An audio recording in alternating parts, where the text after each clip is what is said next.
tout ce que je voulais, c'était mettre fin à mes jours. Car chaque jour où j'allais à l'école, c'était la même histoire. Je rentrais en pleurant dans mon coin. J'en parlais à personne.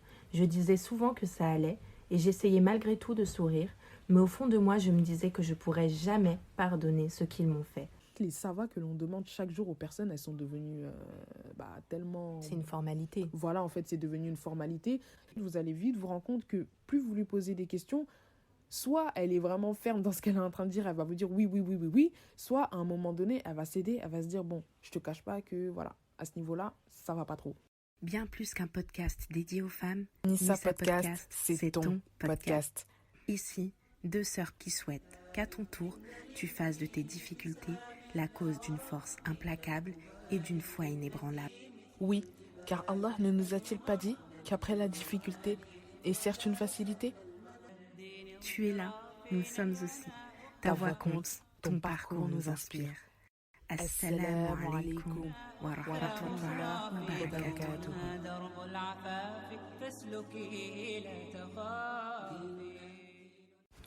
Assalamu alaikum. On espère que vous allez bien. Aujourd'hui, on se retrouve pour un deuxième podcast. Déjà le deuxième, alhamdoulilah. Et qui dit nouveau podcast dit nouveau sujet. Aujourd'hui, comme vous avez pu le voir au titre, nous allons vous parler du sujet sur les épreuves. Et pourquoi les épreuves? Alors, comme vous toutes, plus on avance dans cette vie d'ici-bas, et plus nous sommes éprouvés, que ce soit nous-mêmes ou bien voir nos proches souffrir. De toute façon, toute âme sur cette terre a son lot d'épreuves. En parler, en faire un sujet entier était déjà une idée qui nous tenait à cœur déjà, mais c'est vrai que depuis Nissa Podcast, on est davantage témoins des épreuves des unes et des autres. On va vous partager plusieurs témoignages, Inch'Allah. Des témoignages qu'on a récoltés pour celles qui, du coup, sont abonnées sur Instagram ou connaissent déjà comment on fonctionne. On a pris pour habitude, du coup, à chaque fois demander vos avis, demander vos histoires, vos témoignages, avant de faire, du coup, d'enregistrer nos podcasts, de travailler dessus. Donc, comment? Pour celui-ci, on a encore fait un Google Form, du coup, un questionnaire auquel vous avez toutes pu répondre. Alhamdulillah, on a eu plusieurs réponses, plusieurs témoignages divers et variés.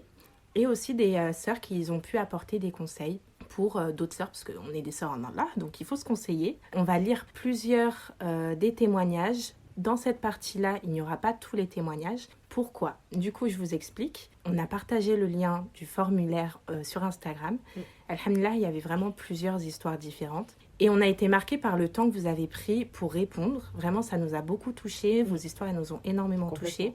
Donc, on voulait vous le rendre et accorder le plus de temps possible à chacune de vos histoires.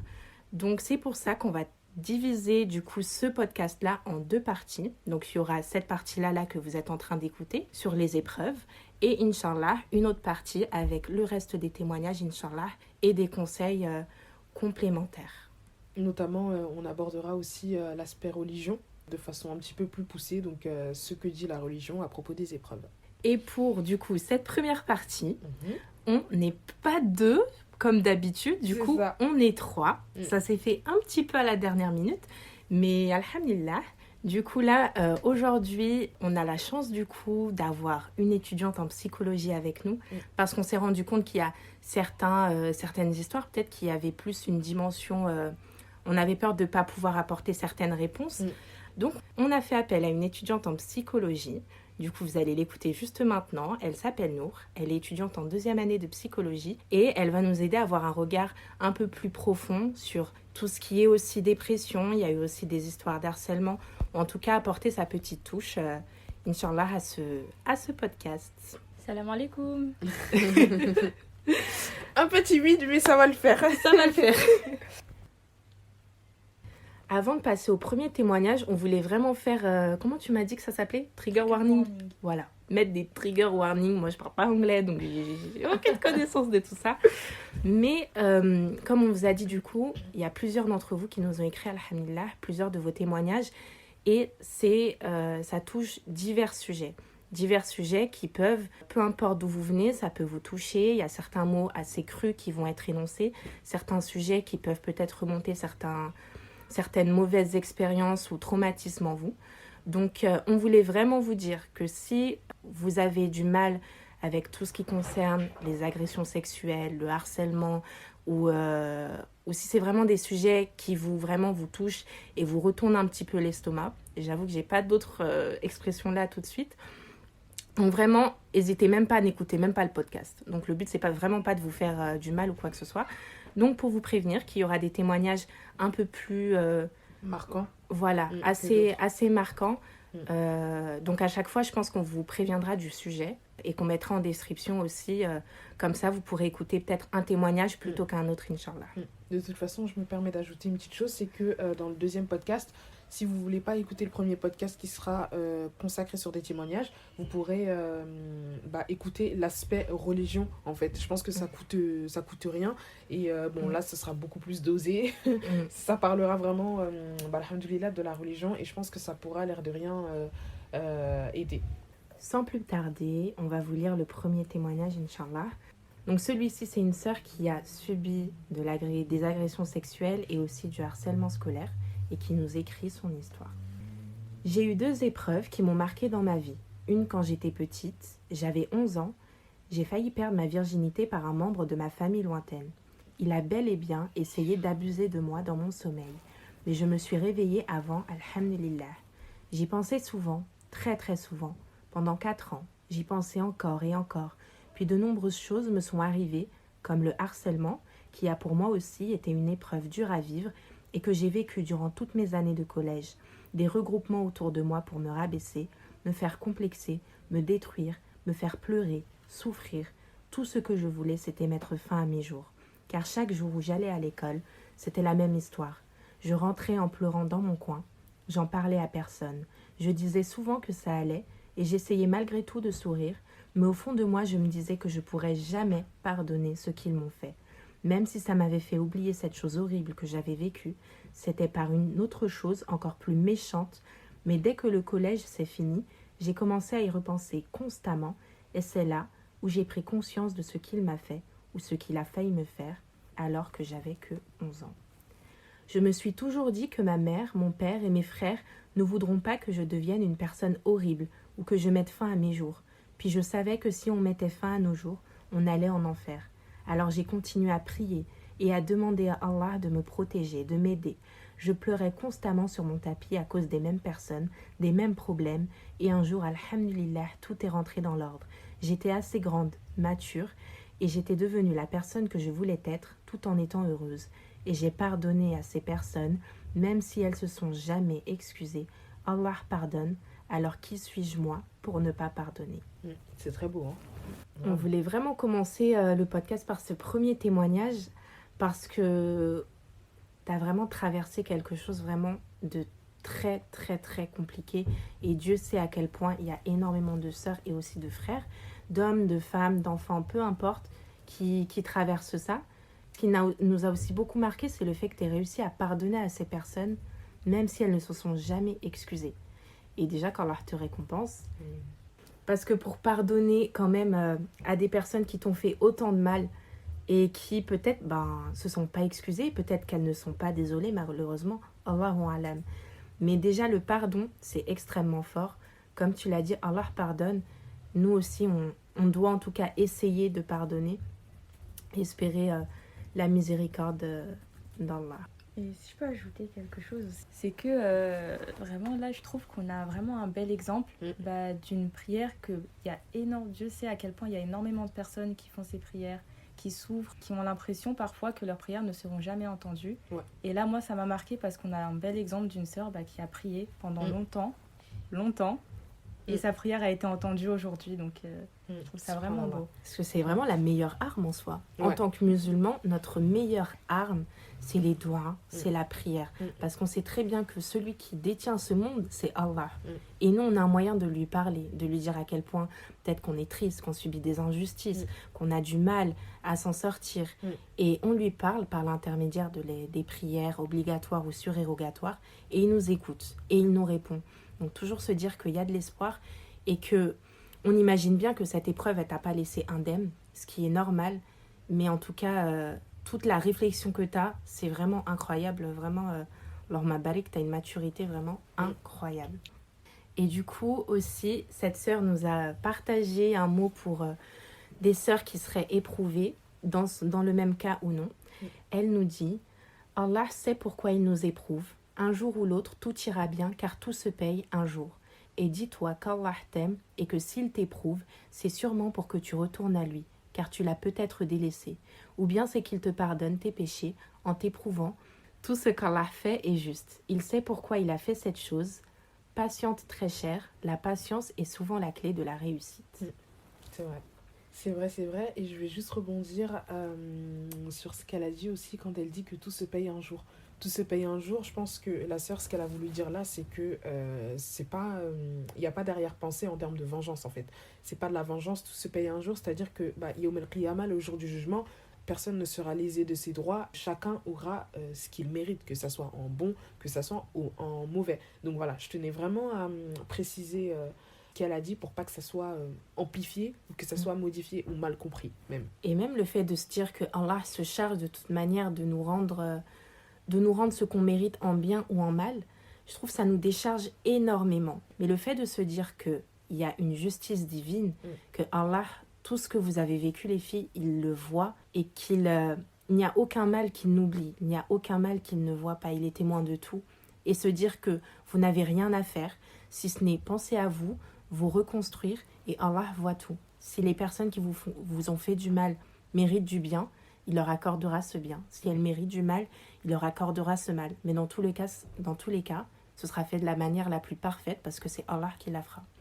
J'avais une question en effet sur le pardon. Une question qui me rendait curieuse, c'est à partir de quel moment on sait qu'on a vraiment pardonné une personne ? À partir de quel moment ? Alors, ouais, c'est vrai que c'est une très bonne question et c'est même une question que tous devons se poser. À partir de quel moment on a pardonné une personne ? Déjà, il faut accepter l'épreuve. Le pardon, ça commence par là. C'est-à-dire que si d'emblée, on n'accepte pas l'épreuve, on a du mal même à l'accueillir, comme on le développera ultérieurement, le pardon, forcément, il va être difficile. Donc, dans un premier temps, l'acceptation de l'épreuve. Dans un second temps, alléger son cœur. Alléger son cœur, être en paix avec soi-même, malgré ce qu'on a vécu, et peu importe la densité de l'épreuve. Troisièmement, déjà, il faut s'en remettre à Allah subhanahu wa ta'ala parce que déjà, la sœur nous l'a dit, clairement, elle s'en est remise à Allah. Et, mashallah, elle a réussi à pardonner à toutes les personnes qui lui ont fait du mal. C'est comme l'a très justement dit Oubi, franchement, c'est un très, très bon exemple. Et quatrièmement, faut prendre sa vie en main. Prendre sa vie en main, c'est réussir aussi à accepter tous les propos que j'ai précités, à savoir accepter l'épreuve, alléger son cœur, se remettre à Allah et enfin prendre sa vie en main, c'est-à-dire avancer dans la vie avec la conscience tranquille. Parce qu'il y a aussi quelque chose de fort qu'elle a dit, c'est aussi que le fait qu'elle les ait pardonnés sans même qu'ils ne demandent pardon. Donc aussi réfléchir sur la notion de pardon, que le pardon, c'est pas juste accepter des excuses, c'est même juste de vous à vous demander est-ce que cette personne-là, je la laisse avoir un impact sur moi. Et on sait à quel point c'est compliqué, même nous dans nos vies, là on vous parle, on fait les belles parlantes, je sais pas si ça se dit mais vous nous avez compris, mais on sait à quel point c'est extrêmement dur. Le fait de ne pas pardonner et de garder des rancœurs, ça aussi ça peut détruire aussi des vies, ça peut vous retarder dans votre cheminement spirituel, dans votre vie au quotidien, aussi dans vos relations futures. Donc vraiment se dire que même si les gens ne vous demandent pas pardon, essayez de travailler justement pour ce pardon. Et puis que Allah se charge de tout dans tous les cas. Alors on va passer au deuxième témoignage dont on voulait vous lire aujourd'hui. Encore une fois, ça touche deux sujets qui sont aussi importants comme tous les sujets que vous avez exposés. La dépression, mais aussi le harcèlement. Une sœur nous a écrit « Depuis presque 10 ans maintenant, je souffre de dépression, déclenchée suite à un long harcèlement moral et physique durant mon adolescence. Puis cette dépression a continué à se nourrir du moindre malheur, des illusions. Aujourd'hui, j'ai les émotions complètement biaisées. J'ai l'impression que je ne serai jamais heureuse, que ma place ne se trouve nulle part et avec personne. Mais il y a quelque chose dont je suis convaincue, c'est que ma place est auprès d'Allah. Il m'écoute et me voit où que je sois, quoi que je fasse. Il est celui qui me comprend le mieux, celui qui connaît mes secrets, les plus gardés. » Une phrase qui l'aide souvent à remonter la pente. Elle se dit « Je n'ai qu'une vie, cette vie doit être utile à l'humanité. » Par rapport à ce témoignage, déjà bravo à la sœur qui l'a écrit. Ça n'a pas dû être facile de nous partager ça. Et merci aussi de nous l'avoir partagé. Pour commencer, j'ai vraiment envie que toutes les personnes qui écouteront ce podcast, si vous êtes touchés par un mal comme la dépression, que surtout vous ne culpabilisiez pas. Parce que je vais commencer du coup par vous définir ce qu'est la dépression. Contrairement à ce qu'on peut penser, moi la première, je ne le savais pas avant d'être en études de psychologie, mais la dépression c'est une pathologie mentale. Donc c'est un trouble mental qui est classifié dans 2 manuels, accrochez-vous, 2 manuels qui sont la CIM-11 et le DSM-5, qui rassemblent toutes les pathologies mentales qui sont reconnues par de grands chercheurs en psychologie, en psychiatrie, etc. et qui est validé par l'Organisation des Nations Unies. Donc pourquoi la dépression c'est une pathologie mentale? C'est aussi quelque chose qui est visible dans le cerveau, même si ce n'est pas encore expliqué, plus tard peut-être, Inch'Allah. On a pu identifier plusieurs mécanismes cérébraux qui entrent en compte dans la dépression. Je ne vais pas vous les détailler ici. Donc toutes les émotions dont cette sœur parle dans son témoignage, donc que ce soit les émotions qui sont biaisées, le désespoir, tout ça, il faut savoir que ce sont des symptômes de la dépression. Ce qui m'a marqué, c'est qu'elle a parlé de conviction. C'est qu'elle est convaincue qu'Allah est avec elle, qu'Allah l'écoute, qu'il la voit et qu'il entend ses prières. Donc pour moi, c'est à ça qu'il faut s'accrocher, comme elle l'a très bien dit dans son témoignage, que peut-être que vous allez être désespéré, peut-être que vous allez beaucoup souffrir, vous allez avoir l'impression qu'il n'y a pas de lumière au bout du tunnel, mais de rester convaincu que Dieu est là et qu'il vous écoute et qu'il vous accompagne. La dépression, ça peut durer encore quelques semaines pour cette sœur, dépression qui dure déjà depuis 10 ans, ça peut durer encore quelques années, il peut y avoir des rechutes, parfois ça va aller mieux, ça va guérir et puis peut-être ça va rechuter même si on n'espère pas. Mais du coup, il ne faut pas oublier que tant qu'elle patiente, Dieu la récompense et que ce soit ici-bas ou dans l'au-delà, elle aura une récompense à la hauteur de sa souffrance actuelle. Maintenant, je voudrais parler de la cause de la dépression. Comme elle l'a mentionné, ce sont des traumatismes qu'elle a vécus dans une période qui était primordiale, qui est l'adolescence, où notre cerveau, il faut savoir qu'il est encore en construction jusqu'à à peu près l'âge de 25 ans. Donc à l'adolescence, on a un cerveau qui est très flexible. Donc tous les événements qu'on va vivre pendant cette période-là, ça ne va pas avoir le même impact que si on les vit après, du coup, dans notre période où on est adulte.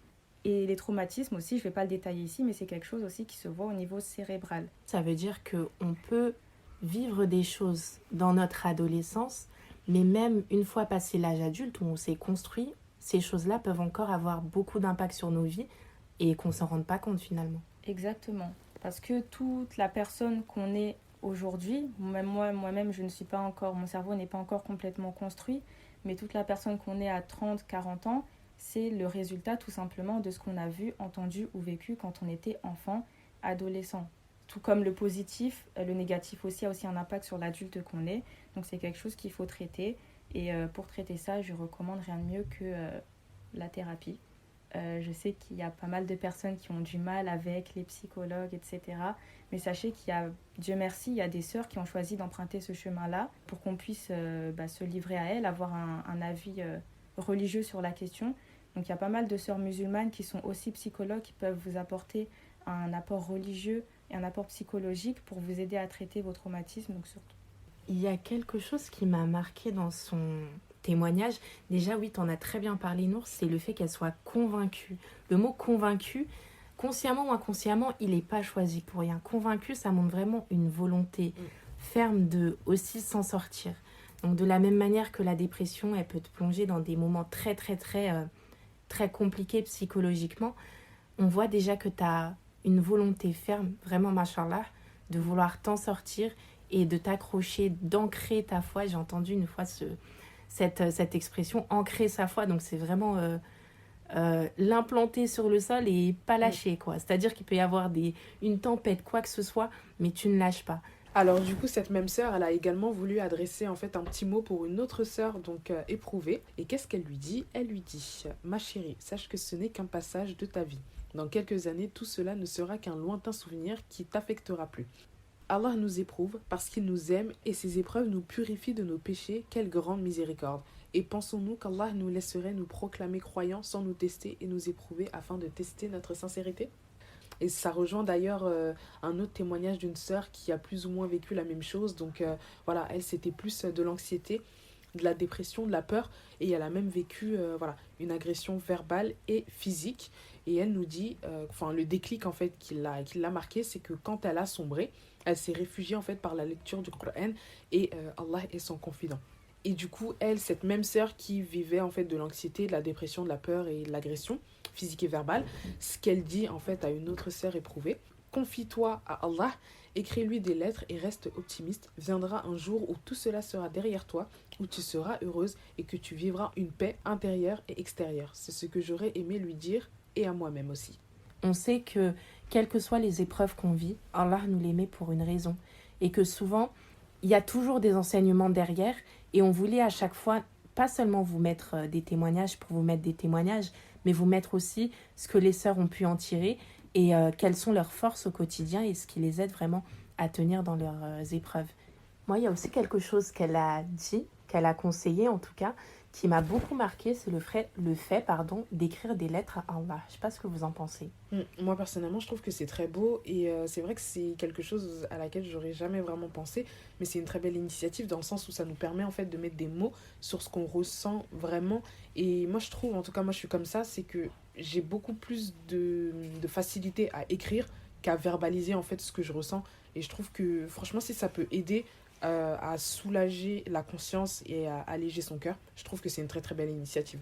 Et puis c'est la meilleure écoute. Clairement. Donc en soi, vraiment, le conseil, il est hyper précieux que tu donnes là quand l'art te récompense. Amen. Donc là, on va vous évoquer en fait différents témoignages qui nous ont été communiqués par le biais de nos sœurs du coup. Et ces 2 témoignages en fait, ils concernent la perte d'un être cher, notamment par la mort. Commençons par le premier témoignage d'une sœur avec qui on a été en contact et avec qui nous sommes toujours en contact d'ailleurs. Voilà, c'est une sœur, elle a perdu un être cher, un être même très très cher. Et le conseil en fait qu'elle donne, c'est d'être forte, de faire ses prières, prier Dieu jour et nuit et sache que tout ira bien, Inch'Allah, avec le temps. Franchement, cette sœur-là, elle est vraiment trop mignonne, elle se reconnaîtra de toute façon. Et puis elle nous demande souvent des nouvelles sur Instagram. Franchement, Allahumma barik. Et c'est même pas la seule, il y en a. C'est une parmi tant d'autres. Du coup, le second témoignage concernant du coup la perte d'un être cher, c'est une sœur. Donc, on ne veut pas vraiment s'avancer si ça concerne la mort ou si ça concerne la perte dans le sens la personne elle est partie. Enfin voilà, ils ont plus de contact. Mais en tout cas, ce qu'elle nous dit, c'est qu'elle a perdu ses parents et 2 jumeaux. Le déclic de cette sœur, ça a été la religion et le fait que Allah a été son secours et elle a tout laissé entre les mains d'Allah. Donc en clair, elle a décidé de s'en remettre directement à Allah subhanahu wa ta'ala. Et la phrase qui lui donne la force de surmonter tout ça, c'est le fait qu'après la difficulté vient la facilité. Et un autre mot du coup qu'elle peut dire à une sœur qui vivrait la même chose, c'est de croire en Allah, croire en elle-même, prier et invoquer Allah. Vraiment, on voulait pas, comme là le mot perte a été utilisé, on voulait vraiment prendre des pincettes parce qu'on sait à quel point le mot, en tout cas mort, peut être compliqué à utiliser. Donc au risque que ce ne soit pas ce qu'on pense, du coup on prend ces pincettes-là. Mais c'est vrai que j'avais une question et j'avoue ne pas avoir la réponse ou peut-être juste des éléments que j'ai, mais je voulais savoir ce que vous en pensiez les filles. Comment est-ce qu'on fait le deuil d'une personne ? Je pose totalement la question comme ça. En freestyle là. Ouais. Lors de nombreuses conférences, moi j'ai entendu des conférences qui tournent autour de la mort, c'est que pourquoi on n'accepte pas vraiment la perte d'un être cher. Au fond, c'est parce qu'on n'est pas préparé. Quand on dit Inna lillahi wa inna ilayhi raji'un, c'est à Allah que nous appartenons et c'est vers lui que nous retournerons. Et dès l'instant T où en fait on a vraiment conscientisé cette phrase-là, on a moins de mal à accepter la perte d'un être cher et on se dit que voilà, Inch'Allah, on se retrouvera al-Jannah. Et au fond, le fait de tous les jours sans vouloir se dire pourquoi cette personne, pourquoi elle est partie, pourquoi elle méritait pas ça, ça ne va pas forcément atténuer la douleur. Enfin, au contraire, ça va être pire que ça. Voilà, dans la religion, c'est pas ce qui nous est recommandé non plus. Tout appartient à Allah subhanahu wa ta'ala et au contraire, je pense qu'il faut faire que cette mort soit utile. C'est vrai, comme tu dis, la mort, c'est le meilleur des rappels pour le croyant. C'est ça, et en fait c'est le meilleur des rappels puisque c'est ce qui fait en sorte en fait qu'on arrive à en tirer des leçons et en se disant qu'en fait sur cette terre on n'est rien. Ce bas monde en fait c'est même pas notre dernière demeure, on n'est que de passage. Il faut faire des doras pour nos défunts histoire qu'on puisse Inch'Allah se retrouver al-Jannah. Et vraiment cette phrase du coup que tu as dite, que Inna lillahi wa inna ilayhi raji'un, que le fait qu'on appartienne à Allah et c'est à lui qu'on retournera, c'est vraiment hyper fort. Parce que c'est vrai que absolument rien ni personne ne nous appartient. On aura beau s'attacher à X ou Y personne. Même nos propres enfants ne nous appartiennent pas. À partir du moment où on a une personne dans notre vie, se rendre compte que cette personne-là, on a beau dire ma mère, mon père, ma sœur, mon fils, ma fille, peu importe, mais en fait, le pronom, on va dire, comment on appelle ça en grammaire? Le pronom possessif, c'est ça? Ouais. Ça nous donne l'impression qu'on possède quelque chose, mais on ne possède absolument rien. Parce que cette personne à qui on tient, c'est une âme qui appartient à Allah. Donc même notre propre corps, notre vie, notre physique, quoi qu'on ait l'impression d'avoir, rien ne nous appartient. Même l'air que l'on respire, ça nous appartient pas. Exactement. Donc quand on se rend compte du coup que tout appartient à Allah, on se rend compte finalement que tout ce qu'on pense avoir, en fait, ce ne sont que des prêts. Quand une personne nous fait un prêt de quelque chose, nous prête quelque chose, on se doit de lui rendre. Et l'échéance, malheureusement, on ne l'a pas, il y a seulement Allah qui l'a. Mais quand il le souhaite, il récupère les personnes qui lui appartiennent et peut-être que demain, ça sera nous. Et je me permets juste de rajouter quelque chose sur notamment la perte d'un être cher. Dites-vous que même le prophète sallallahu alayhi wa sallam, il n'a pas été épargné en fait de la perte d'être cher, et notamment par le fait qu'il a perdu quasiment tous ses enfants. Donc même lui, le meilleur des hommes, dites-vous que même lui n'a même pas pu échapper à cela. Donc la mort, ça touche vraiment tout le monde. C'est une épreuve, oui, mais c'est une épreuve que l'on peut surmonter, c'est pas impossible. Vous qui êtes là, vous qui êtes encore vivant, vous qui êtes encore sur cette terre, dites-vous que Allah vous a donné cette chance-là et profitez, saisissez-la, parce que ceux qui sont aujourd'hui enterrés, je pense que c'est vraiment ce qu'ils nous diront. Cette vie-là, elle est que de passage, ça va vite. Profitez tant que vous êtes encore debout. À la question comment faire le deuil, je me demande même est-ce qu'on fait le deuil de quelqu'un? Ça dépend peut-être de la définition qu'on donne à deuil, mais deuil, on entend souvent, on entend par là oublier la personne. Mais on n'oublie pas une personne. Je pense qu'on accepte de vivre sans elle, qu'elle ne soit plus là, en tout cas physiquement. Tu voulais rajouter quelque chose, Nour? Oui, ça rejoint la notion de deuil, en fait. Que pour moi, par rapport à ce que tu as dit, Mama, du coup, ça m'a fait réfléchir sur la vision de la mort. Pour moi, il faudrait qu'on travaille sur nous pour ne pas voir la mort comme une fatalité, comme quelque chose que c'est bon, ça arrive et voilà, c'est hyper malheureux. C'est certes, la mort, c'est quelque chose qui nous fait mal, qui nous fait souffrir, comme tu as dit, Mama, même le prophète sallallahu alayhi wa sallam, il n'a pas été épargné, il a aussi souffert des morts de ses proches, mais que ces personnes-là, elles partent et on doit tout faire en fait pour les retrouver au paradis, Inch'Allah. Donc moi ça me rappelle ce qu'a dit une personne en fait sur la perte d'un être que cette personne a eu, qu'elle disait à cette personne, même si elle est plus là aujourd'hui, on se retrouvera au paradis, Inch'Allah. En tout cas je ferai tout pour que la personne qui est partie, son épreuve, du coup cette vie d'ici-bas a été terminée, à nous de terminer la nôtre d'une façon convenable pour pouvoir les retrouver, Inch'Allah. Donc maintenant, on va passer à des témoignages en fait qui sont assez variés. Donc ce sont 3 témoignages qui n'ont absolument rien à voir, mais qui nous ont aussi marqué de la même manière aussi.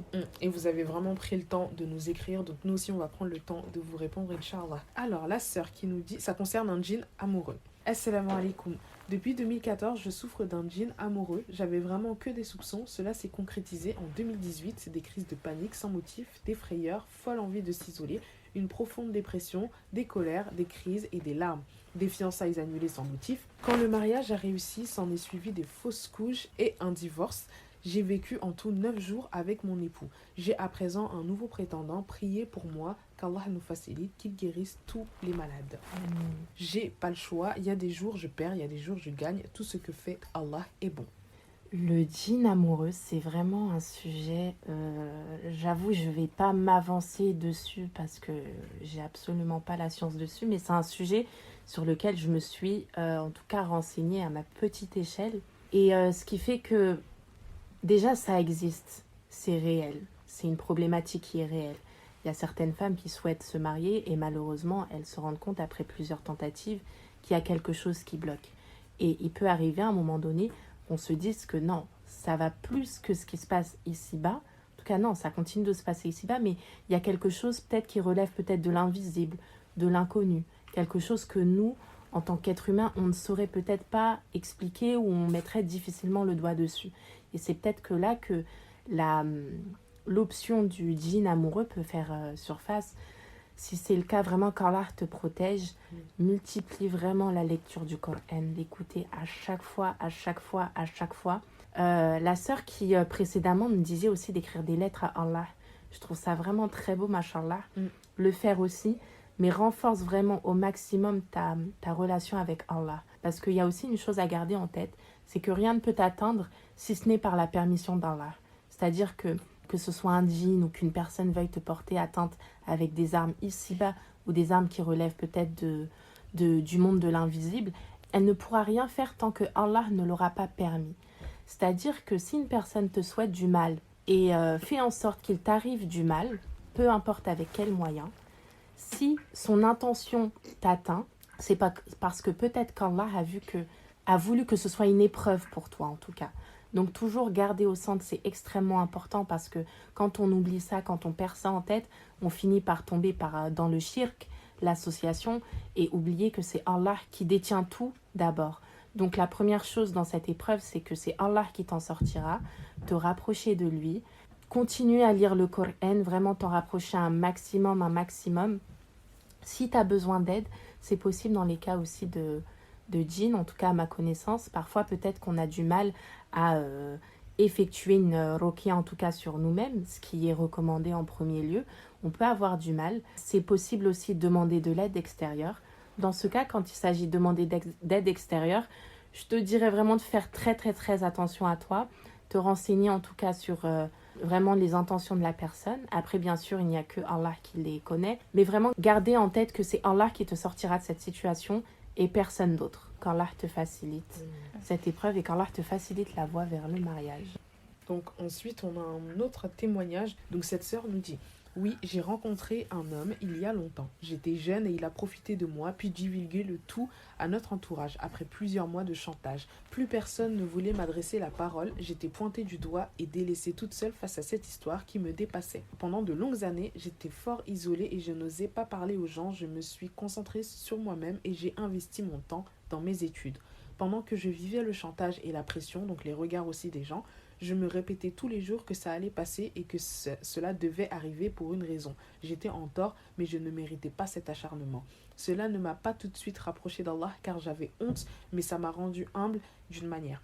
J'ai vécu comme un blackout de cette période de ma vie car ça faisait mal, mais tout en valait la peine car je suis amoureuse de la personne que je suis aujourd'hui. La force que j'ai, l'intelligence émotionnelle que j'ai développée à la suite de cette épreuve, aussi jeune, la confiance en Allah, le Tout-Puissant, et en son destin font que je suis devenue une meilleure personne et j'ai hâte de transmettre ces notions à mes futurs enfants, Inch'Allah. Je terminerai par dire qu'Allah m'a fait vivre ça pour une raison, peut-être par punition, pour m'apprendre certaines leçons ou pas, mais j'en suis ressortie tellement forte et capable d'être seule. Je n'ai pas honte de moi car seul ce qu'Allah pense de moi m'importe. Il n'est jamais trop tard pour se repentir, sois-en sûr, et même si tes péchés t'apparaissent comme des montagnes, même si ton retour vers le sage te semble impossible, sache qu'il n'est jamais trop tard pour revenir repentante à lui. Donc en parlant d'Allah subhanahu wa ta'ala. Une phrase qui la motive en fait à surmonter ces épreuves, c'est « aucune douleur ne dure éternellement ». Et enfin, un conseil qu'elle peut donner notamment à une sœur qui vit la même chose, c'est que tout arrive pour une raison, sois patiente et fais les causes pour changer ta vie, multiplie les invocations, les prières sur le prophète sallallahu alayhi wa sallam, laisse le tout entre les mains d'Allah, sois-en sûr, c'est la meilleure chose à faire, ce qui ne tue pas te rendra plus forte. Qu'avez-vous à dire? Cette histoire vraiment, en fait ça touche vraiment énormément de sujets, vraiment énormément. Ça part des fréquentations qu'on a peut-être toutes eues étant jeune ou pas. Donc les fréquentations, c'est aussi une épreuve dans la vie d'une femme ou d'un homme. Puis ça parle finalement de chantage aussi. Et puis ensuite des épreuves qui viennent, des répercussions qu'elle a encore, ou en tout cas qu'elle a eu pendant X temps, qu'elle a aussi peut-être encore aujourd'hui. Un mot aussi qu'elle a utilisé et qui m'a marqué, elle nous dit, je cite, « Je terminerai par dire qu'Allah m'a fait vivre ça pour une raison, peut-être par punition », et elle nous met un point d'exclamation. Est-ce que tu peux nous expliquer pourquoi elle utilise le mot punition et est-ce que parfois les épreuves sont aussi une punition d'Allah? Est-ce que c'est une punition? Franchement, Allahu a'lam. Moi, je dirais Allahu a'lam, mais en tout cas, ce qui est sûr et là où j'ai une intime conviction, c'est que toute épreuve qui vous atteint doit vous servir en fait de leçon.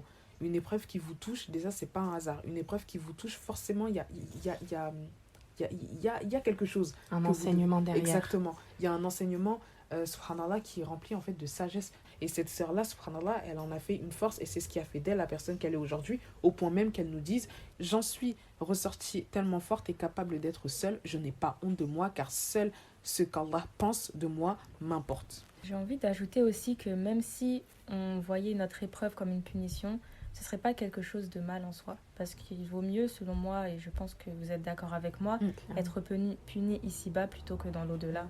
Et c'est vrai, un point aussi important dans toute épreuve qu'on dit, gardez toujours une bonne opinion d'Allah.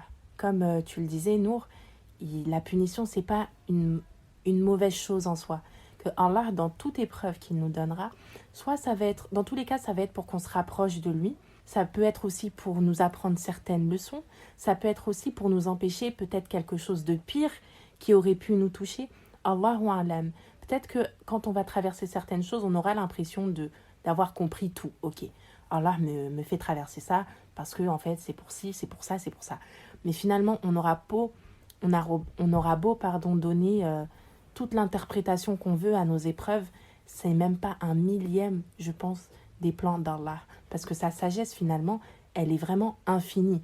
Donc vraiment se rendre compte que parfois, il y aura certaines épreuves, on ne voit pas le bout, on ne sait pas pourquoi on les vit, on ne sait pas pourquoi on les vit pendant aussi longtemps, mais finalement, Allah, il le sait. Donc toujours garder une bonne opinion et que c'est toujours pour notre bien.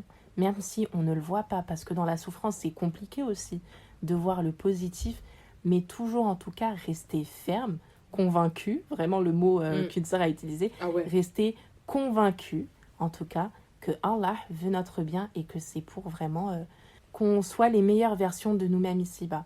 Et aussi pour revenir sur le mot punition, dites-vous aussi une chose les filles, peut-être quand vous allez traverser certaines épreuves, vous allez être dans des moments de votre vie plus compliqués que d'autres, dites-vous, j'ai tellement mal, peut-être j'ai vraiment tellement mal au point de crier de douleur, ce que vous voulez, mais j'ai tellement mal que je me demande même, mais qu'est-ce que j'ai pu commettre comme péché aussi grave après Allahu Alam, pour que Allah veuille me purifier de ce péché en m'éprouvant ici-bas. Vraiment, voyez les choses comme ça. Et quand on voit le fait que, comme Mama, comme tu as dit, que tout, je sais pas, tu l'as très bien dit, moi je ne saurais pas le dire comme tu l'as dit, mais que tout peut-être mal qui nous arrive, ça vient un peu de nos propres mains. Nous dire que il y a toujours une raison et se dire que cette chose, peut-être un péché qu'on a commis un jour, Allah voudrait nous le faire comprendre aujourd'hui par le biais de cette épreuve, se rendre compte que ce péché qu'on a commis ce jour-là, Allah aurait très bien pu l'omettre en tout cas ici-bas, nous le rappeler demain au jugement dernier, Inch'Allah, et puis nous laisser dans l'ignorance ici-bas. Donc vaut mieux peut-être avoir mal ici que dans l'au-delà, comme tu l'as très bien dit, Nour. Même si c'est pas facile, c'est même hyper compliqué. Donc autant pouvoir avoir la chance aujourd'hui de se réformer ici-bas et en espérant que Allah nous pardonne chaque chose de mal qu'on aurait pu commettre. J'ai tendance à penser, lorsque je suis éprouvée personnellement, j'ai tendance à me demander, mais quelle vie j'aurais menée si je n'avais pas eu cette épreuve dans ma vie ? Peut-être qu'on aurait fait des mauvaises actions, c'est Dieu qui sait, mais non, absolument pas. Mais je me dis, si sans cette épreuve-là, j'aurais mené une vie dans l'égarement, je ne sais pas si c'est français ce que je dis, alors heureusement, franchement, Dieu merci qui m'a mis cette épreuve-là, parce que c'est meilleur, tout simplement. Et même, on se rend compte qu'en soi, ce qu'on vise en tant que musulman, c'est le paradis. Le paradis, c'est le meilleur endroit qui puisse exister, qui existe. Donc, c'est un peu normal, et alhamdulillah, c'est normal qu'il faille bien le mériter, ce meilleur endroit et cette éternité-là, il faut bien la mériter. Donc, comment la mériter ? En étant éprouvé ici-bas. Et dites-vous à chaque fois que vous perdrez pas. Vous perdrez pas et que vous garderez votre place VIP au paradis, Inch'Allah. On aura toute notre place VIP là. Inch'Allah. Alors du coup, pour ce dernier témoignage, cette sœur nous écrit « La première épreuve que nous avons subie, mon époux, mes enfants et moi, c'est la perte subite de notre logement. Un incendie s'est déclaré au-dessus de notre appartement un 1er janvier. Pour pouvoir éteindre le feu, les pompiers ont dû utiliser énormément d'eau et toute l'eau s'est infiltrée dans notre appartement, en dessous où a eu lieu l'incendie. Nous avons tout perdu en une fraction de seconde. Souvenirs, matériel, meubles. Tout a été imbibé d'eau. C'était l'anarchie, l'apocalypse. Les pompiers nous ont demandé cette nuit-là de prendre juste le nécessaire et quitter les lieux, puisque c'était très dangereux, point de vue électrique et dégâts. S'ensuit une bataille pour être relogé et surtout se retrouver du jour au lendemain sans aucun endroit où aller. Se battre avec les assurances, le combat a duré 1 année complète et grâce à Dieu, nous avons réussi à surmonter cette épreuve. J'ai mis ma confiance en Dieu et j'implore notre Créateur de nous laisser notre santé pour réussir à retrouver une vie normale. Elle nous dit aussi une phrase qu'elle se répète souvent durant ces épreuves. Après la difficulté, il y a certes la facilité. Dieu est grand et surtout ne jamais douter de sa miséricorde. Alhamdoulilah, on est très contente d'ailleurs, ça c'est bien fini. Parce que voilà, visiblement, elle a réussi à retrouver une vie plus ou moins paisible. On espère que tu as pu retrouver un logement. Tu nous parles de surmonter cette épreuve. On espère vraiment que du coup là, vous avez une situation en tout cas stable, que ce soit pour toi, ton mari ou même tes enfants, parce que ça a dû être aussi assez quand même traumatisant, déstabilisant. Ça a dû être une année vraiment extrêmement compliquée pour toute ta famille. Vraiment qu'Allah les préserve et on espère qu'aujourd'hui, vous arrivez à continuer votre petite vie de famille. Hein. Là, les filles, vous l'avez remarqué, on a cité des témoignages qui concernaient uniquement nos sœurs et je pense qu'elles ont réussi à écrire ces témoignages avec du recul et pour certaines, ça s'est fait des années après. Mais on ne s'est pas posé la question comment on réussit à surmonter une épreuve comme telle parce qu'il faut noter que eux, ils ont quasiment tout perdu dans l'incendie de leur appartement. Du jour au lendemain. C'est ça. Donc comment nous, dans la peau d'un enfant, on réussit à surmonter tout ça? Du coup, pour un enfant, comme vous le savez, ça va être une situation qui est assez déstabilisante, peut même être traumatisante pour l'enfant, étant donné que du jour au lendemain, tout l'équilibre qui a été construit, dans lequel l'enfant a grandi, au final, il disparaît. C'est plus du tout la même chose. Mais l'enfant peut très bien se reconstruire. Il ne va pas se reconstruire tout seul, selon moi. Sur le long terme, en tout cas, son cerveau, Dieu merci, le cerveau est très, très, très bien fait. Donc, sur le moment, son cerveau fera ce qu'il faut pour le sauver de cette douleur-là.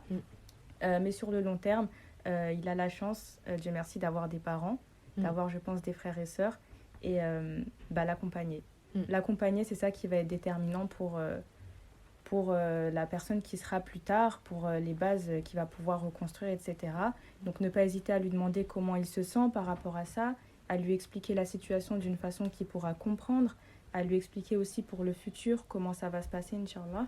Donc, c'est vraiment l'accompagnement et le fait qu'ils se rendent compte que, certes, on a perdu tout ça, mais les personnes avec qui j'ai grandi, elles sont toujours là pour moi et c'est pas une fatalité, c'est pas quelque chose qui va se reproduire continuellement dans ma vie. Donc voilà. Donc vraiment le mot qu'il faut retenir dans tout ce que j'ai dit, c'est vraiment l'accompagnement selon moi, encore une fois. Du coup, ça veut dire que, parce que même moi, je me dis, on aurait peut-être tendance, une fois que l'épreuve est passée, peut-être qu'on retrouve un logement et finalement, on en parle rapidement aux enfants, dire, alhamdoulilah, on s'en est sorti. Mais finalement, peut-être 2 mois plus tard, 3 mois, 1 an, 2 ans, on n'en reparle pas. Est-ce qu'il faut remettre le sujet sur la table, tu penses ? Ou en parler une fois et c'est bon et omettre ce sujet? Pour moi, c'est important de rester à l'écoute. Après, c'est pas le fait de, par exemple, une fois par an, réévoquer le sujet, etc. Ça peut être vraiment à double tranchant, mais c'est que l'enfant comprenne que s'il y a un problème vis-à-vis de ça, il peut en parler. C'est-à-dire qu'il comprenne, parce que même involontairement, pour nous, c'est pas des tabous, mais inconsciemment, on peut créer des tabous sur un enfant par rapport à ça. Donc, qu'il comprenne que oui, quand j'aurai un problème par rapport à ça, quand j'aurai des questions, je pourrai les poser à maman, je pourrai les poser à papa. Et c'est ça qui va faire toute la différence. Donc non, pour moi, ne pas en parler une fois et dire « Ok, c'est bon, le sujet est classé » parce que l'enfant va avoir d'autres questions par la suite, mais garder la discussion là pour l'écouter. Ouverte. C'est ça, être là pour l'écouter surtout. Du coup, à présent, pour terminer ce podcast, en fait, on va vous donner divers conseils concernant toutes les épreuves que vous avez vécues.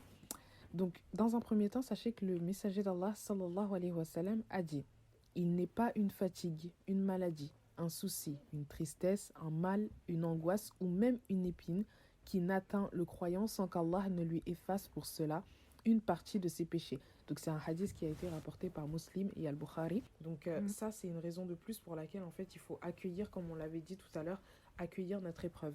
Donc moi personnellement, subhanallah, c'est vrai que personnellement, quand tout va bien dans ma vie, c'est très paradoxal, mais je suis pas du tout sereine parce que Je pense beaucoup au fait qu'Allah n'éprouve que ce qu'il aime. Malheureusement, aujourd'hui, Shaitan, en fait, il arrive à faire sombrer et manipuler beaucoup de monde malgré nous et malgré eux, du coup. Après, il y a aussi un point, c'est que moi, je pense vraiment qu'on est éprouvé tout le temps. Même quand on n'est pas dans une épreuve, en tout cas apparente, en fait, on est éprouvé. Parce que autant dans le manque, par exemple, je prends un exemple plutôt simple, quand on manque d'argent, on est dans une épreuve qui est la pauvreté, on prie Allah pour nous accorder de l'argent. On prie, et on essaye de se rapprocher aussi d'Allah. Mais pareil, quand on est riche, la richesse est aussi une épreuve aussi pour le croyant, parce que même avec ton argent, qu'est-ce que tu vas faire? Est-ce que tu vas continuer de remercier Allah, de prier Allah? Donc vraiment, même l'abondance, l'absence, entre guillemets, d'épreuve, c'est aussi une épreuve pour le croyant. Déjà, on va commencer par un premier conseil qu'on peut donner à nos sœurs, donc lié à tous les témoignages, c'est le fait de prendre sa vie en main. Sachez les filles que peu importe ce que vous vivez, donc peu importe le degré de l'épreuve que vous vivez, l'épreuve, elle sera là. Ça sert à rien de s'empêcher de dormir, ça sert à rien de s'empêcher de vivre, ça sert à rien de rester recluse en fait sur soi-même. L'épreuve, elle sera là. Donc autant s'en remettre à Allah et se relever encore plus fort en se disant que voilà, là, l'épreuve m'a touché, c'est un fait, c'est un constat. Mais il va falloir que je me relève, il va falloir que j'aille au-delà de ça. Je me permets juste de préciser un petit point, c'est que cette réflexion que je viens d'évoquer, donc le fait de dormir sereinement, en fait, ça n'a en aucun cas pour but de minimiser l'épreuve que vous vivez. Le but, en fait, et le message à faire passer, c'est de prendre sa vie en main et de ne pas se laisser aller. Vraiment lâcher prise, dans le sens que Allah finira un jour ou l'autre par vous apporter une solution à vos problèmes, et que du moment que l'épreuve est là, elle ne partira seulement que si Allah l'a décidé. Donc nous, on n'a pas de pouvoir dessus, donc autant continuer à vivre. Et reprendre sa vie en main, ça veut dire quoi? S'améliorer, rester fort, comprendre et prouver une nouvelle fois que si Allah il nous a donné cette épreuve, c'est qu'en fait on peut la surmonter. Et il est bien évident en fait que nous aurons des baisses de foi. Ça, je pense que ça arrive à tout le monde. C'est même pas je le pense, c'est j'en suis sûre. Clairement. Ça arrive à tout le monde. Aucun humain sur cette terre n'est parfait. On aura des baisses de foi. Il faut se remettre en question, et encore faut-il que ces mêmes remises en question, en fait, elles aboutissent. Donc les remises en question qu'on s'auto-fait, je sais pas si on dit comme ça, mais les remises en question, en fait, qu'on se fait à soi-même, faut qu'elles aboutissent. Et bien sûr, ici, en fait, il ne s'agit pas de pointer du doigt qui que ce soit, mais bien de faire comprendre que nous devons tous impérativement évoluer, mûrir, apprendre de nos erreurs, de ne pas nous éloigner d'Allah et d'appliquer la sunna du prophète Mohammed sallallahu alayhi wa sallam. Et nous, les premières qui vous parlons. En t'entendant parler, j'ai une phrase qu'une sœur a dite. C'est un témoignage qu'on partagera dans le prochain, la partie 2 du podcast sur les épreuves, Inch'Allah. Mais elle m'a marquée. Elle a dit qu'à chaque fois qu'elle traverse une épreuve, et cette sœur, elle se reconnaîtra, elle a dit que dans ces épreuves, si elle ne la rapproche pas d'Allah, elle considère qu'elle a raté son épreuve. Et cette phrase, elle est toute simple, mais elle est hyper poignante, et elle m'a vraiment, vraiment marquée, dans le sens où toute épreuve, quel que soit le tenant, l'aboutissant, et quel que soit le sujet, et la douleur que ça peut nous infliger, finalement, le but, c'est de nous rapprocher d'Allah.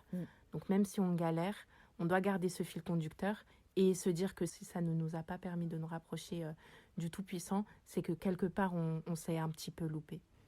Vraiment là, par le Google Form aussi, comme on vous l'a dit précédemment, on voulait vraiment toujours qu'il y ait une note positive. Et on se rend compte que, subhanallah, chacune des sœurs qui nous a partagé son épreuve, son témoignage, à chaque fois, elle en a tiré des leçons. Qu'elle ait surmonté cette épreuve ou qu'elle soit encore dedans, c'est que la sagesse d'Allah, elle est tellement grande qu'on ne peut sortir indemne d'une épreuve, et qu'il y a toujours une raison derrière. Même si on ne l'a pas aujourd'hui, on finira un jour par l'avoir, et si on ne l'a pas ici-bas, on l'aura dans l'au-delà. Ça c'est sûr. Et parfois même, subhanallah, on a l'impression que la puissance en fait de nos épreuves, elle est à la hauteur de la sagesse qu'on peut avoir du coup après être sorti de cette épreuve. Et c'est ce qu'on a dit en fait lors de notre premier point, lorsqu'on dit reprendre sa vie en main. Un autre conseil qu'on peut vous donner, c'est de ne pas vivre avec une rancœur et alléger son cœur. Ce point-là, il fait plus référence au témoignage d'une de nos sœurs qui qui a réussi en fait à pardonner à toutes les personnes qui lui avaient causé du tort. C'est ça. Elle a réussi clairement à passer outre et de soulager son cœur. En vouloir à quelqu'un demande beaucoup d'énergie et une conscience indéniablement plus ou moins tourmentée. Autant pardonner, non pas pour la personne, mais au moins faites-le pour Allah subhanahu wa ta'ala. On vous dit ça, mais nous-mêmes, c'est compliqué au quotidien. Mais qu'il y a des personnes qui vont nous causer du tort. Mais finalement, ce ne sont que des créatures d'Allah, avec leurs qualités, leurs défauts, leurs bienfaits, aussi leurs péchés. Et que Allah, finalement, il finira par les juger. Et de la même manière que ces personnes nous ont fait du mal, peut-être que nous-mêmes aussi, on a fait du mal à une personne qui a aujourd'hui peut-être des traumatismes et on ne s'en rend même pas compte. Et c'est justement, en fait, t'as anticipé notre prochain conseil qu'on peut donner. C'est le fait de s'en remettre à Allah subhanahu wa ta'ala. Justement, Allah ta'ala nous dit dans Surat al-Baqarah, très certainement nous vous éprouverons par un peu de peur, de faim et de diminution de biens, de personnes et de fruits, et fais la bonne annonce aux endurants qui disent quand un malheur les atteint, certes nous sommes à Allah et c'est à lui que nous retournerons. En fait, se remettre à Allah, c'est également ne pas détester l'épreuve en fait qui nous touche. Et si tu veux rebondir dessus, Oubi. Accueillir l'épreuve. Comment on pourrait dire accueillir l'épreuve ? C'est ne pas la refouler. Ouais, passer au-delà de la douleur, se mettre dans un état un peu d'introspection et se rendre compte que c'est Allah qui fait tout et c'est Dieu qui a choisi la situation dans laquelle vous êtes. Et quand vous vous dites ah mais c'est l'être le plus grand, le plus puissant, le plus miséricordieux, le plus pardonneur, le plus sage qui a choisi la situation dans laquelle je me trouve, bah alhamdulillah. Vraiment alhamdulillah. Tu dis que quand on sait qu'après la difficulté, il y a certes une facilité, toute parole d'Allah est une promesse. Donc il y aura un bien derrière. C'est pour se dire que plus vous souffrez, après bien sûr on ne va pas sauter de joie quand on souffre, on est bien d'accord, mais se dire dans la souffrance que la douleur elle est tellement grande, mais ya Rabbi, mais qu'est-ce que tu me réserves comme récompense? Donc s'accrocher à cette récompense que Allah vous réserve, parce que oui, il vous en réserve une, que ce soit en vous pardonnant vos péchés ici-bas ou que ce soit en vous réservant une place, Inch'Allah, dans le plus haut degré possible du paradis, Inch'Allah. Mais la récompense, elle sera là. Donc sortez gagnante de celle-ci, Inch'Allah. Un dernier conseil qu'on voudrait donner à toutes les personnes qui vivent des épreuves et qui ont réussi à s'en sortir, c'est le fait de venir en aide aux personnes qui sont dans le besoin de soulager leur conscience. N'hésitez pas à venir en aide aux personnes en fait qui vous entourent de près ou de loin. Conseillez la personne de la même manière que vous aurez aimé qu'on vous conseille lorsque vous étiez en train de vivre cette épreuve. Et je voulais réagir aussi, je voulais souligner un point qui pour moi est très important. Quand vous demandez à une personne si elle va bien, les ça va que l'on demande chaque jour aux personnes, elles sont devenues tellement... C'est une formalité. Voilà, en fait, c'est devenu une formalité. Demandez-lui si elle va bien, si ses proches vont bien, si elle a besoin de quelque chose, si sa journée s'est bien passée. Vous allez vite vous rendre compte que plus vous lui posez des questions, soit elle est vraiment ferme dans ce qu'elle est en train de dire, elle va vous dire oui, soit à un moment donné, elle va céder, elle va se dire bon, je te cache pas que voilà, à ce niveau-là, ça va pas trop. On ne vous demande pas aussi, quand vous demandez si ça va à une personne, on ne vous demande pas de taper la discute pendant 3/4 d'heure, mais juste soyez sincère quand vous lui posez la question. Et quand vous demandez également à une personne si elle va bien, posez-vous les questions suivantes. Est-ce que je lui demande si elle va bien pour me donner bonne conscience et pour paraître poli? Est-ce que je lui demande si elle va bien sincèrement et éventuellement être prête à la conseiller et à la soulager si elle en a besoin? Tant qu'on a l'occasion de transmettre un conseil bienveillant qui découle d'une ou plusieurs épreuves que nous, on a vécues, il ne faut pas hésiter à le faire, il ne faut pas hésiter à le transmettre et il ne faut pas garder ça pour soi. Savoir conseiller ceux qui ont été éprouvés et éventuellement les accompagner dans leur quête de repentir ou autre, c'est en soi une obligation pour chaque musulman. C'est notre rôle, c'est notre devoir de le faire. Pourquoi on vous parle justement de se soulager entre croyants? D'après Abu Huraira, qu'Allah l'agrée, le prophète sallallahu alayhi wa sallam a dit: celui qui soulage un croyant d'un souci parmi les soucis d'ici-bas, Allah le soulage d'un souci parmi les soucis du jour du jugement. Celui qui accorde une facilité à son débiteur, c'est-à-dire une personne qui a une dette envers lui, Allah lui facilite ici-bas et dans l'au-delà. Celui qui couvre un croyant, Allah le couvre ici-bas et dans l'au-delà. Allah aide le serviteur tant que le serviteur aide son frère. Celui qui emprunte un chemin par lequel il recherche une science, Allah lui facilite par cela un chemin vers le paradis. Et aucun groupe ne se rassemble dans une maison parmi les maisons d'Allah afin de lire le Coran et de l'enseigner entre eux sans que la quiétude ne descende sur eux, sans que la miséricorde ne les englobe, sans que les anges ne les entourent et sans qu'Allah ne les mentionne auprès de ceux qui sont auprès de lui. Et celui dont ses œuvres l'ont retardé ne sera pas avancé par sa lignée. C'est un hadith du coup qui est rapporté par Muslim. Il y a une chose aussi que je voulais dire.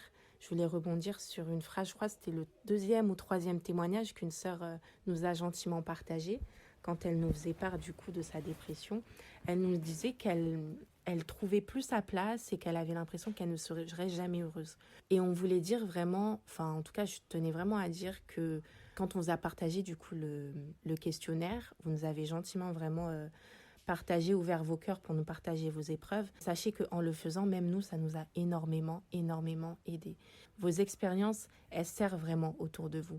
Le fait d'avoir lu tout ça, même par rapport à peut-être X ou Y choses qu'on peut vivre au quotidien, ça m'a beaucoup remise en question, ça m'a encore plus donné envie d'enregistrer ce podcast. Et voilà, vous êtes juste des vaillantes.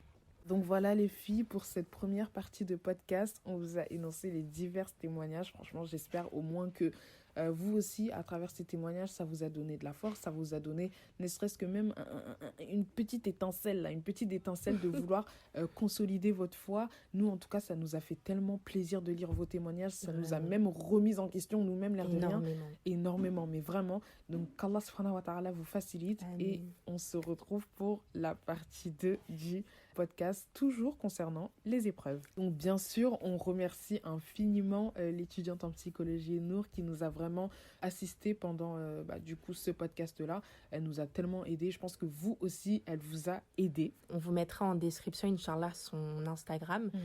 Du coup, c'est Ambition de Nour, au cas où si vous voulez un peu peut-être discuter avec elle ou voir un peu ce qu'elle partage. Donc voilà, on vous souhaite une bonne journée, une bonne soirée, une bonne nuit, peu importe quand vous l'écoutez. Et puis, à une prochaine fois, Inch'Allah. Assalamu alaikum wa rahmatullah wa barakatuhu. Bismillahir Rahmanir Rahim. Alam nashrah laka sadrak wa wada'na 'anka wizrak alladhi anqadha dhahrak wa rafa'na laka dhikrak فإن مع العسر يسرا إن مع العسر يسرا فإذا فرغت فانصب وإلى ربك فارغب